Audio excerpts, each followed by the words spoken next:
শ্রীকৃষ্ণ মানে ভগবান উনি যখন পৃথিবীতে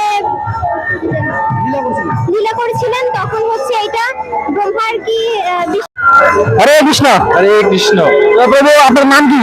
আমার নাম সৌরভ মল্লিক। তো আপনি এখানে কোথায় এসেছেন? এখানে এই যে মন্দিরে আসছি, হরিনাম সংকীর্তনে শ্রবণ করতে আসছি আর কি। তো আপনাকে আমরা কিছু প্রশ্ন জিজ্ঞাসা করব।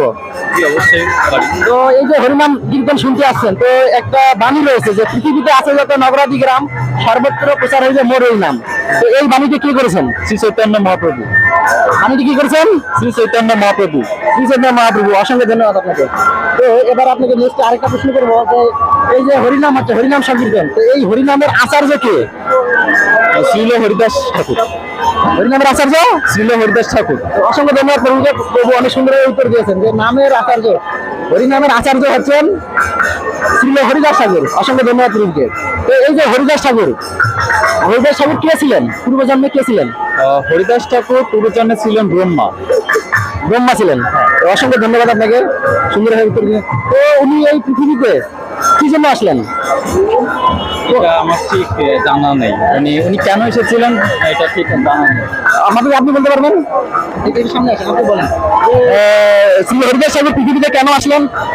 মানে ব্রহ্মা এই পৃথিবীতে হরিদাস রূপে কেন আসলেন? হচ্ছে শ্রীকৃষ্ণ মানে ভগবান উনি যখন পৃথিবীতে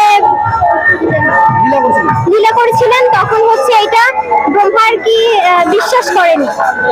তো এরপরে হচ্ছে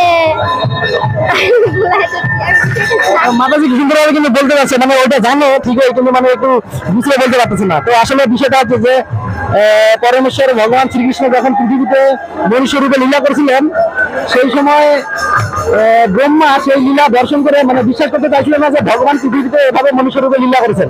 তো এই জন্য কৃষ্ণের সে সখা এবং সেই গাভীদের কি করেছিলেন, হরণ করেছিলেন, যার কারণে পরমেশ্বর ভগবান তাকে অভিশাপ দেন এবং তিনি ব্রহ্মা এই পৃথিবীতে হরিদাস রূপে যৌবনকুলে জন্মগ্রহণ করেন হারেশ নামে। তো পরবর্তীতে তার নাম হয় হরিদাস।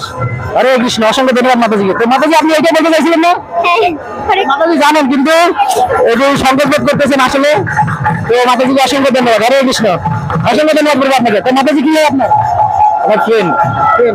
ধন্যবাদ আপনাদের অসংখ্য। তো আপনারা মানে সুন্দরভাবে ধন্যবাদ এভাবে হরিনাম প্রচারের জন্য। আমাদের সোশ্যাল মিডিয়াতে আপনারা সমাজের সকলে যেন হরিনাম শ্রবণ করে, ধর্মের পথে আসে, এটাই আর কি আপনাদেরকে বলা দরকার। যেভাবে আমরা আসছি সকলে যেন কৃষ্ণ নাম করি। অসংখ্য ধন্যবাদ। তো